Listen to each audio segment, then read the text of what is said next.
Hey everyone, and welcome back to the Sales Unscripted podcast. I'm Margaret Henny. I'm Brian Neal. We had to reintroduce ourselves. I know. I was like, we haven't done this in a while. What's up? When was the last time? Do we know? Dude, I don't even know. I got to look at a calendar. But you, not to call you out, but we haven't talked in so long that you were like, did I do something to piss you off? I did. And I was like, no.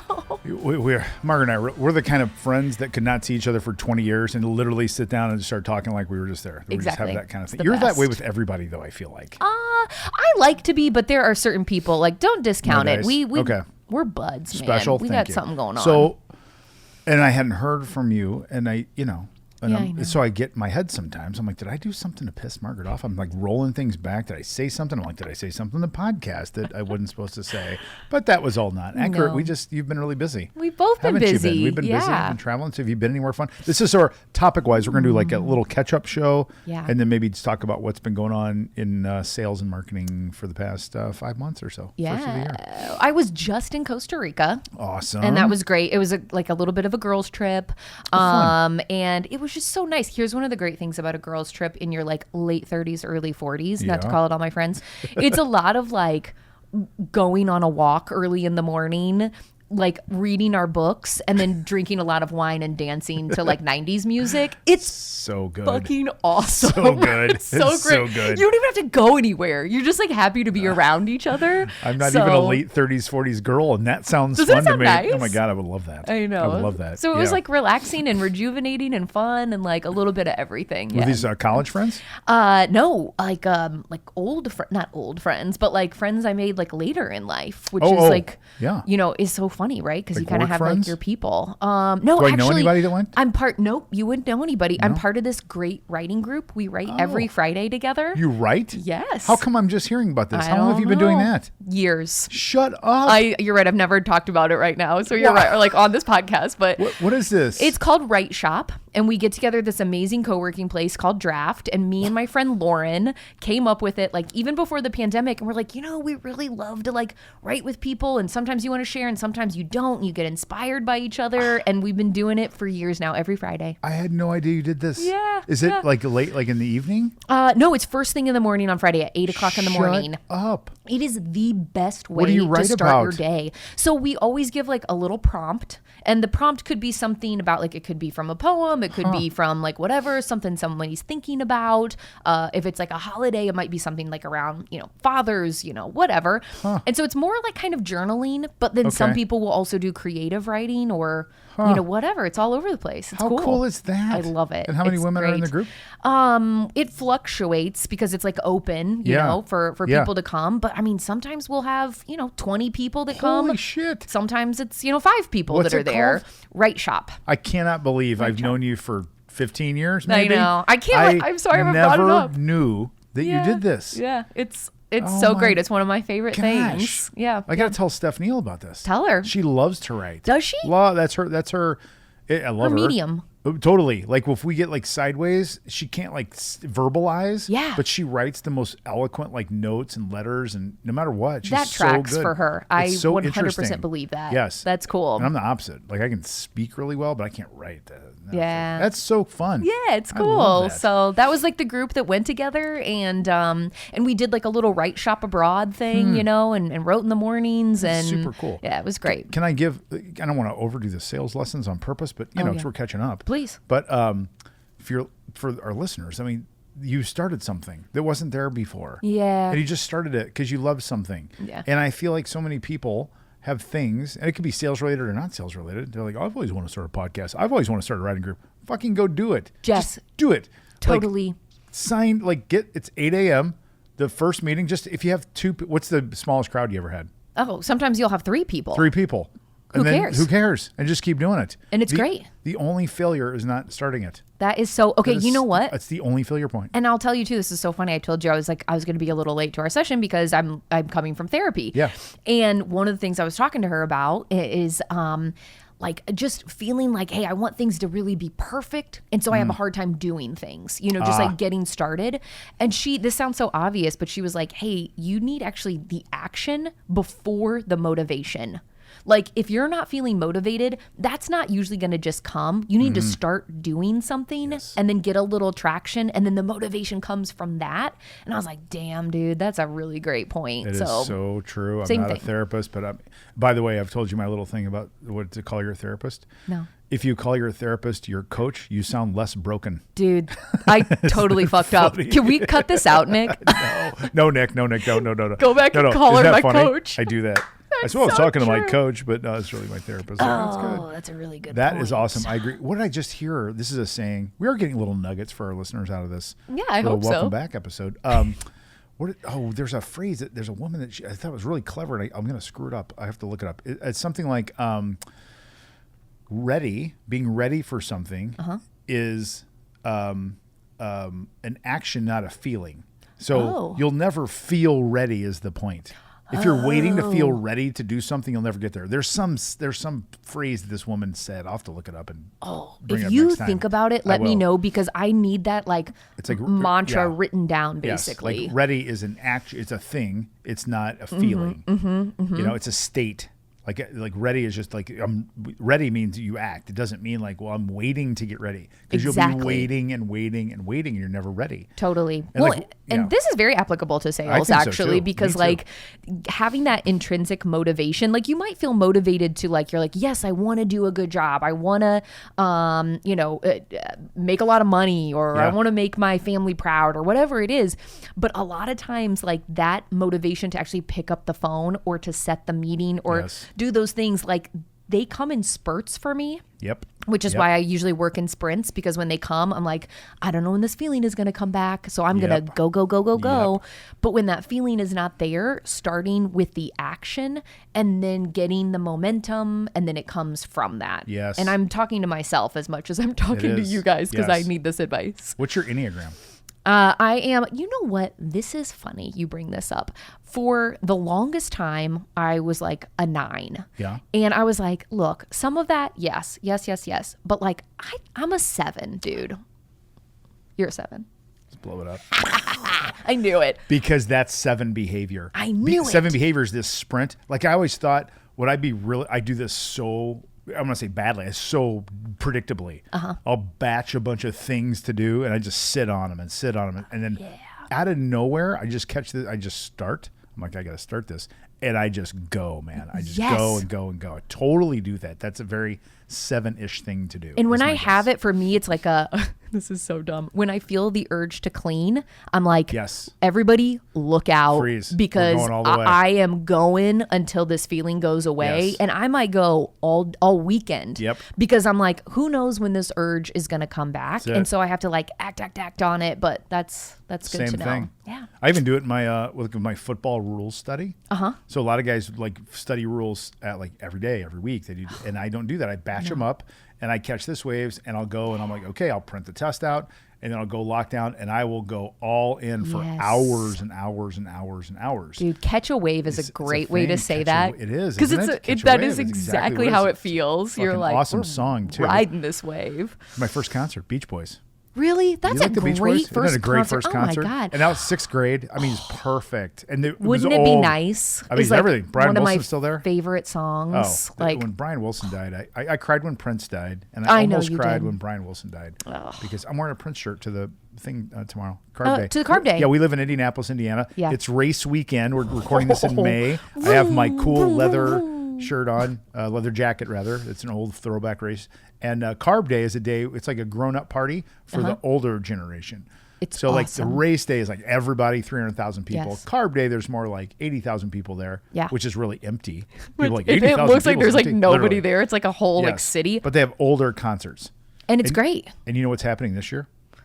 For me, for the first time? You told me. Well, no. Something else. No. So you know who the band is? Who's playing at Carb Day? Counting Crows? Counting Crows. Okay. This is the first full generational shift in the Carb Day performer. So in the past, it's been Bryan Adams, Rat, or Motley Crue, or Doobie Brothers, or bands like that. Totally. And now we've flipped we've flipped over to the millennial bands. I'm into it. So now we're going to be Counting Crows and now we're in our era. What's the guys from Canada who all their songs sound the same? I don't know. Look at this. Nickelback. Oh, It'll be Nickelback. God. Yeah, exactly. See? No. See, I told you. No, not But they're a Nickelback. millennial band. They are totally a millennial And Carb band. Day is not the place where you see like a big, it's not like a Dave Matthews type of place. No. Also, I want you guys to know, if you're not from Indiana or a Yeah. racing fan, carb does not stand for carbohydrates. No, it doesn't. That's a good point. Because people think this a lot. They're like, oh, or like the race car drivers like carbo loading. Oh, that's so like, funny. No, I it's a didn't think about that. carburetor. Carburetor, which is an old engine term. Yes, And they yes. used to tune up their carburetors on Carb Day. Well, they don't have carburetors anymore. Yeah. So now it's just a party. It's just a party. Super fun. Yeah. Why was I telling you that? I can't remember. Anyway, it's old. Yeah, I'm aging out of that next phase. Well, and you're going to Carb Day, and I'm going to the race. You're You going are. to the Yeah, race I'll go too, to the race right? too, for sure. Great. Yeah, for Love sure. it. Love it. Let's see. What else has been happening? Oh. Any more life updates? Gosh, I'm trying to think what the heck is going on. I don't know. Like, this seems silly, but you're into some woo stuff, right? Very. Okay. 11/11. Yeah, totally. Well, 100%. and I've just had like a lot of people in my life that are starting new chapters. Oh, okay. You know, whether it's like new jobs or a new, whatever, new outlook. And I'm like, I'm ready for my new chapter, but maybe I need to start the action first because You do. I don't have the motivation for it. I'm like, what the heck is it? But I don't know, I'm feeling it. I think it has something to do with this changing of the seasons too. Yeah, totally. Like where you're like, all right, it's That's the thing. summertime. Like, what are we doing now? So I just remembered. I What? do have a new hobby. tell me. I'm going to show you. Maybe. Oh, please let me see this. You have a lot of please. hobbies, so I'm I like do- impressed you're adding I'm a another. hobby guy all day. It's going to take me just a minute. Talk amongst yourselves. Okay, we will. Where is this? Oh gosh, where is it? Come on, Neil. Where is this picture so I can show Margaret? I am waiting. stalling. And It's called vamping. it is, what is it? Is that really what it's called? Yeah, vamping. When is you're that? just like What is kind of making it up. I don't know where it comes from, but like someone on stage and you're didn't waiting know for the that. next performer to come out. I didn't know that. And they would just like kind of do a little dance and jingle and like Really? say something silly to keep the crowd entertained. That's what It's I'm called doing vamping? right now. I'm vamping I at didn't know this that was a thing. very moment. I feel like it has to do with Found it. You ready? yeah. Let's go. I've got a new hobby. Now, I think this hobby is going to surprise you because of my kind of how I see the world. You know, we're very good friends. We see some of the things in the world a little differently, We do. usually sometimes. Yeah. But we respect that immensely. We do. actually are closer in the middle than we think we are. Yeah. But this is my new hobby. You ready? Okay. We'll get Nick to put this up. Okay. Maybe. Are you showing me? Or I'm showing you. beekeeping? I'm a beekeeper. I Oh my bought a beehive. God. I have a beehive and I'm Wait, making show honey. the camera. Oh, it's Can great. you? Well, yeah, you can. So I don't know if that, Oh, I wish it would focus. Yeah, we'll You get bought this. a whole We'll put it bee up. suit? I got it. Well, hell yeah. I'm not getting stung. You know, my goal is to be a beekeeper for the next 35 years and never get stung. What a great But hobby. look at that. I'm telling you, and I said that because I'm not a big environmental guy. Right, I'm not a right. big earth guy. Yeah. Not really even an animal guy. Right. These bees. You love it. Oh my God. Why does it do it for you? I can't even tell you how much I love it. It is beyond. I could go on. We could start Beyond. a beekeeping. The bees are just, and the more you learn, the more you learn. Well, Like they're so everything about them. important. We have to have They're them. beyond. We collapse as an earth Exactly. if we don't have bees. Gotta End have of 'em. story. Yeah. And if I want to get like over philosophical here, but Do man, if you don't believe in God, watch the bees. Like everything is in order, man. Oh. Everything is here. The way they work and what they do and how they do it.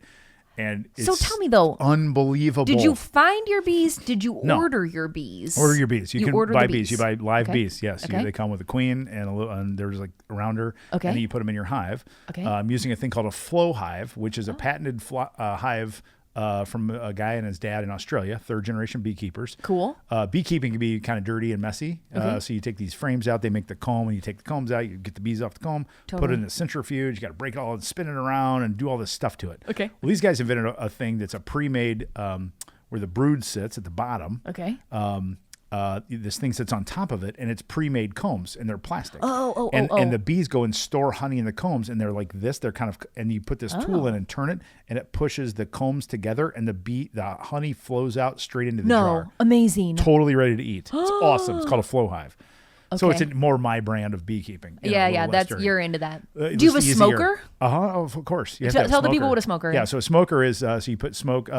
Smoke calms bees down. So when you go to do hive work, do a hive check or brood check or do your work, and you just smoke, give them a little smoke, Smoke your and you smoke your the bees. And you have to, again, if you just stay calm and not get scared, you don't release pheromones.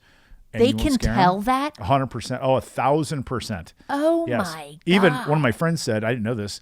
if you go up to a beehive and you open it, it smells like rotten bananas, immediately close it and walk away. Because they're releasing their own fear pheromones. Okay. Like protection pheromones. And it smells really bad. But they can tell ours too. 100%. Okay, you might have to smoke me before we go. You do. You smoke your hands a little bit. I've got to wear gloves. That's not exactly what I mean, but.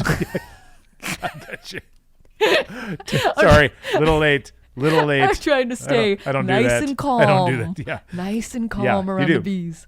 Okay. And then the first thing you hear with the bees is the sound. So when you open a beehive, I mean, it's fucking 50,000 bees.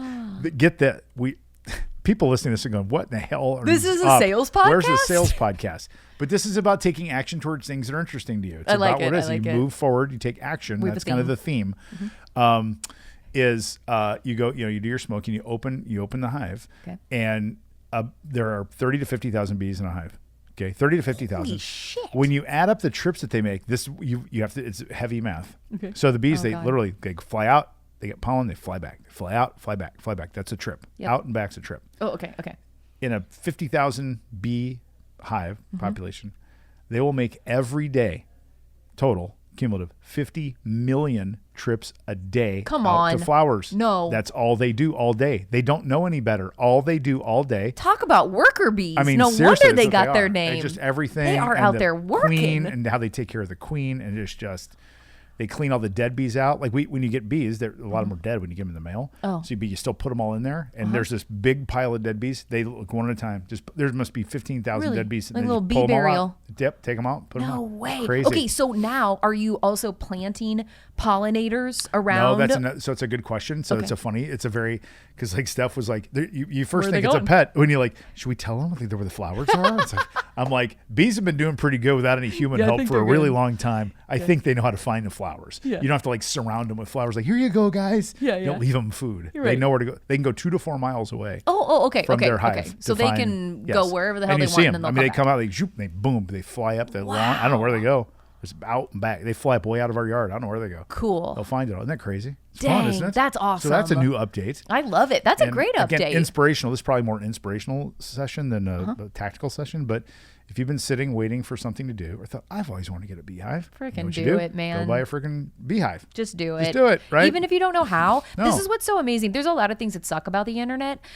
One thing that is awesome about it, you can learn anything. Literally hours and hours. There's videos for everything. There's articles. There's ChatGPT. All you got to do is ask it, and like it's cool to kind of get that momentum going. So 1,000%. Go find your hobby. And it just blows. These bees blow your mind. That's so what cool. They do, I bet the sound is awesome. It's great. Once you get like at first it's scary because you hear a bee buzzing. You're like, oh, it's a bee. Well, when you hear 30,000 of them at once, sounds like you're gonna take off. Yeah, but it's so crazy. You just pop the lid off. You kind of have this little tool and you scoot and you take the frame out. It's literally loaded with bees. Loaded it, and they're just sitting there working. They don't get freaked out or anything. Can you get like a GoPro on your chest next time? I can try. Or something like that. Like one of the things that cops have. Yeah, exactly. Body cam. Body cam. That'd be awesome. Yeah. Bee body cam. I'll wear that around. Incredible. So anyway, that's my new little hobby update, which is kind of fun. I love it. That's great. And I think Beezy Honey is a good little brand. We get little stickers, put it on there. Oh, I like it. That's fun. The branding. Well, and you've already got the colors. Like, totally. Everything's on brand completely.